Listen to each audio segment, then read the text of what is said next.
자, 봅시다. 우리 언어 일반론입니다. 자, 여러분들 이제 언어 일반론인데 여러분들이 착각하고 공부를 하면서 가장 잘못하는 것 중에 하나가 뭐냐면 이런 말을 많이 들어보셨을 거예요. 어떤 말을 들어봤냐면 숲을 봐야지 나무를 보지 마라. 정말 지겹게 많이 들은 것 같아요. 근데 어떤 게 숲을 보는 거고 어떤 게 나무를 보는 건지에 대한 그거는 없고 막연하게 야, 공부는 말이야 넓게 보고 숲을 봐야지 어떻게 그런 건 아니고요.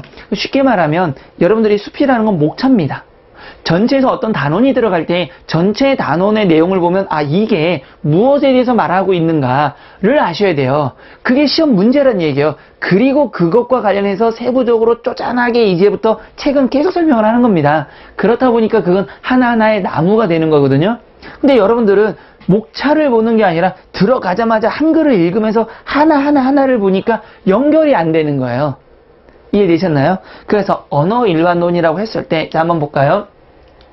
먼저 언어 일반성입니다. 전체의 숲을 보면 언어의 기호적 특성이죠. 그럼 언어라는 것은 내용과 의미, 즉 내용과 의미와 형식 말소리가 합쳐진 게 언어 기호로 드러난다라는 겁니다. 그러면 이 언어 기호의 일반적인 특징은 몇 가지가 있다? 자의성, 사회성, 역사성, 분절성, 개방성, 추상성이라는 게 분명히 있다라는 겁니다. 그러면 자의, 사회, 역사, 분절, 개방, 추상은 이제부터 하나하나 따져나가겠죠. 그러면 이 네 개를 뭐라고 하는 겁니까? 언어 일반성, 이 6개를 언어의 일반성이라고 하는 겁니다. 그럼 문제에서 언어 일반성에 대한 이 언어에 대한 것으로 잘못된 것, 언어 일반성에서 위배된 것, 언어 일반성이 아닌 것 나오면 나 언어 일반성 한 적 없는데 라고 얘기하기 때문에 분명히 부분적으로 다 외웠지만 연결을 할 수가 없다라는 얘기입니다.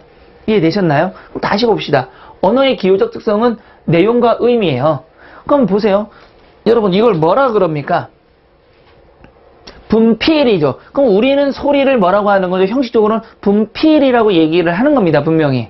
그런데 이거는 뭐죠? 분필이라고 소리를 내고 있지만 사람들이 머릿속에는 칠판에다가 글자를 적는 어떠한 도구라는 의미를 갖고 있는 거죠. 이랬을 때 기호를 갖는다는 겁니다. 어떤 기호를 보는데 뜻이 있겠죠. 아무런 뜻이 없는데 기호가 된다? 말이 안 되는 겁니다. 그래서 기호는 여러분들이 생각할 때 요것도 좀 보셔야 돼요. 자, 다시 한번 언어 기호란 것은 의미도 있어야 되고 말소리도 있어야 된다. 그렇게 할 때는 우리 언어 일반성에는 자의성, 사회성, 역사성, 분절성, 개방성, 추상성이 있다. 됐죠? 그래서 기호성까지 하면 기, 자, 사, 역, 분, 개, 추 이렇게 외우시면 됩니다. 다시 한번 어떻게 외우면 된다? 기, 자, 사, 역, 분, 개, 추 앞에 것만 띄워서 언어의 기호적 특성, 자의적 특성, 사회적 특성, 역사적 특성, 분절적 특성, 개방적 특성, 추상적 특성 그래서 자 외울 때 어떻게 외운다? 기, 자, 사, 역, 분, 개, 추 끝났습니다. 됐죠? 자 그러면 우리 언어 일반성의 전체적인 내용을 알았으니까 이거는 굉장히 쉽잖아요. 그러면 세부적으로 하나하나 들어가도록 하겠습니다. 첫 번째 기호성이라는 겁니다. 자 교재 같이 보셔도 됩니다. 언어는 인간이 의사소통하는 데 쓰이는 무엇이다? 기호이며 표현하고자 하는 내용과 의미, 그것을 표현하는 형식과 말소리 또는 문자로 이어진 거다. 선생님 앞에는 없었는데 여기 하나가 더 들어온 게 있나요? 그렇죠. 소리만 나는 게 아니라 글자도 기호죠. 그림도 기호가 되겠죠. 여러분들 도로 표지판을 보면 어때요? 여러분들 도로 표지판에서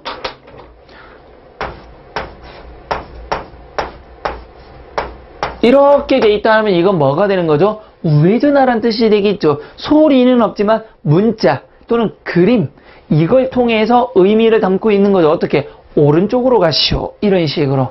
또 여러분 운전하시는 분들 보면 이거 있죠. 일방 통행 또는 진입금지 이런 말 쓰죠. 그럼 소리는 없잖아요. 근데 뭐를 통해서? 글자, 문자를 통해서 들어가면 안 된다라는 걸 얘기했죠. 또는 이런 것도 있습니다. 어떤 예전 도로들 보면 이런 건 없고 뭐가 있죠? 여기다가 X 이렇게 돼 있죠. 뭐 하지 마시오. 안 돼요. 들어오면 안 돼요. 라고 얘기하는 그림 문자도 되는 겁니다. 이해됐어요? 그러면 이게 바로 기호성이라는 겁니다. 그래서 보세요. 예를 들면 내용과 형식 볼까요? 우리는 분명 뭐라고 소리를 지릅니까? 의자라고 무엇을 하는 거죠? 여기서 보면 형식이죠. 그럼 얘는 말소리를 하는 겁니다. 또는 말로 하면 말소리가 되는 거고, 글자, 즉 문자가 되는 거죠. 지금 같은 경우는. 맞아요? 그러면 그림도 될 수가 있죠. 이 그림을 보면. 그러면 형식적으로는 말소리, 글자, 그림인데 내용상으로 엉덩이를 딱 깔아앉고 편하게 앉을 수 있는 어떤 곳, 어떤 물건이라는 게 내용 머릿속으로 그려지는 거죠. 자, 분필도 마찬가지입니다. 이런 것들을 뭐라고 한다? 기호성이라고 이야기를 하는 겁니다. 그러면 기호성에서 중요한 거는 바로 이거네요. 무엇이 있다? 내용과 형식이 합쳐졌을 때 하나의 기호가 되는데, 내용인 의미는 여러분들이 알겠어 이제. 근데 형식은 뭐가 나올 수도 있다? 말, 소리, 음성이라는 말, 소리가 나올 수도 있고요. 또는 글자라든가 문자라는 게 보일 수도 있고, 또는 그림이라는 게 보일 수도 있다라는 겁니다. 되셨죠? 두 번째 보시면 자의성입니다. 자, 어떻게 오라 그랬습니까? 여러분 숲을 볼 때는 언어의 일반성에는 보세요. 언어 일반성에는 기, 자, 사, 역, 분, 개, 추 이렇게 외우라 그랬죠. 그래서 아까 기호성은 이미 이야기했습니다. 그러면 여러분 잘 보세요.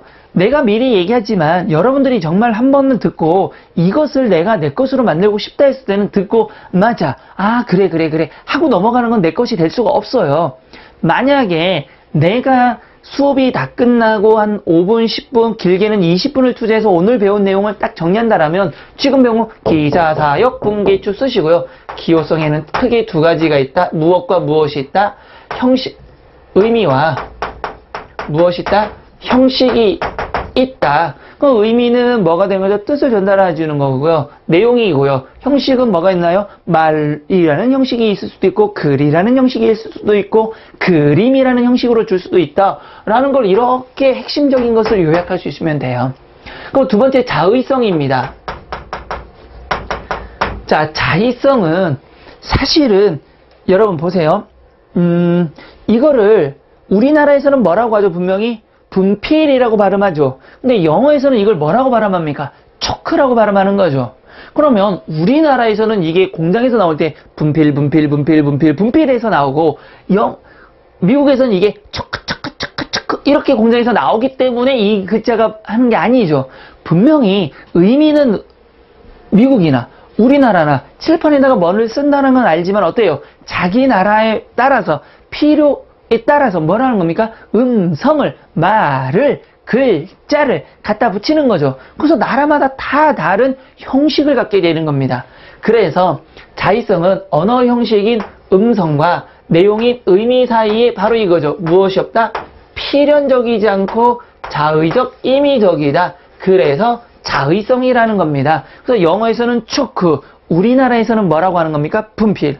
그럼 의자도 한번 볼까요? 의자는 뭐가 되는 거죠, 여러분? 우리나라에서는 의자. 그럼 영어에서는 이거 의자라고 하지 않고 뭐라고 합니까? 체어 이렇게 얘기하는 거죠. 즉 그 얘기를 하는 거예요. 됐어 안 됐어요? 또 하나.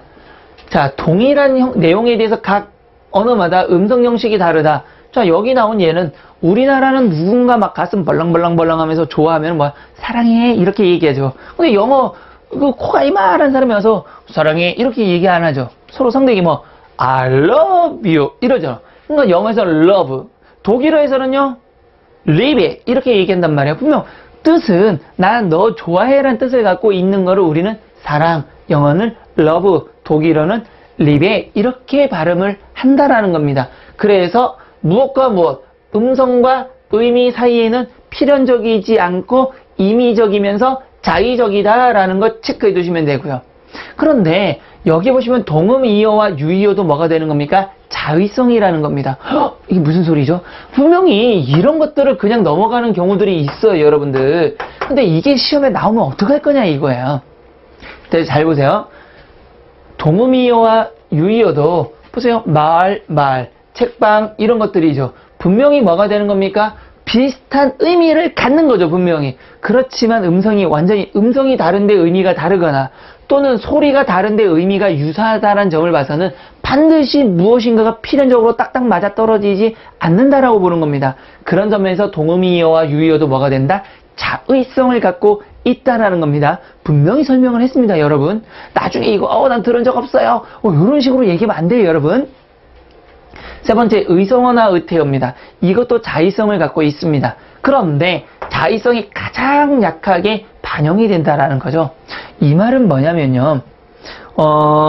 개가 짖을 때, 여러분, 개가 짖을 때 어떻게 짖어요? 우리나라 개소리 어떻게 들립니까?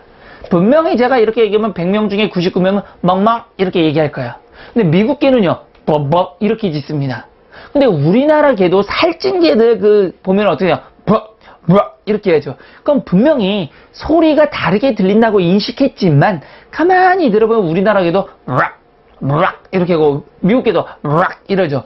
가만히 들어보면 유사해요. 그래서 뭐가 되는 겁니까? 분명히 자의성을 갖고 있지만 어떻게 보면 똑같다는 얘기예요. 또 보세요. 우리나라 소 어떻게 울어요, 여러분들? 음메 이렇게 운다고 하죠.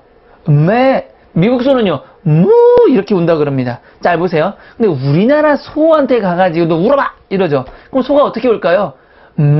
이런 소리도 들립니다. 그럼 미국 소나 우리 소나 가만히 들어보면 똑같아요.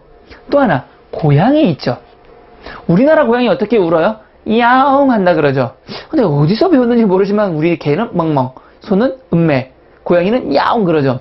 근데 일본에서는요, 고양이가 미움 하고 운대요. 미움 이렇게. 근데 우리나라 고양이 소리 가만히 들어보면 미움 이런 소리 들려요, 안 들려요? 틀리죠. 그럼 분명히 필연적이 아니라 자의적에 있어 소리가 다르게 들린다고는 하지만 가만히 들어보면 어때요? 거의 유사한 소리도 나기도 하죠. 그래서 자의성이 가장 약하다는 겁니다. 또 하나는요, 언어가 사회적 약속으로 이루어졌기 때문에 개인의 힘으로는 바꿀 수 없으나 사회의 힘으로는 바꿀 수 있다. 그래서 사회성도 뭐가 된다? 자의성에 해당하는 겁니다. 자, 그러면 자의성에 해당하는 건 뭐가 되는 거죠? 음성 형식이 다르다라는 거. 또 동음이어와 유의어도 자의성, 사회성도 자의성. 그 다음에 의성어, 의태어는 자의성이긴 하지만 자의성이 뭐하다? 가장 약하다. 이렇게 볼 수 있습니다. 그럼 다음 중에서 자의성과 관계가 없는 것 찾으면 여기와 관계없는 게 정답이 될 거고, 만약에 가장 자의성에서 먼 것 그러면은 뭐를 찾으면 되죠? 의성어와 의태어를 찾아내면 되는 겁니다. 이게 벌써 한 문제예요. 이해되셨어요? 남들이 안 가르쳐 준다고 해서 안 나온다? 그런 법이 어디 있어요? 나올 수 있다는 얘기니까요. 넘어가겠습니다. 그러면 자의성은 결국 뭐가 되는 겁니까? 자의적 무엇이다? 이미 적이다. 무엇하지 않다?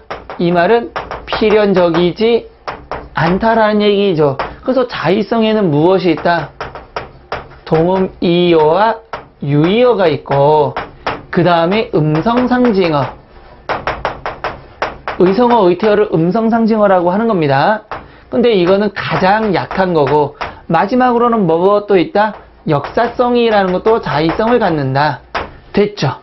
그 다음에 사회성을 보도록 하겠습니다.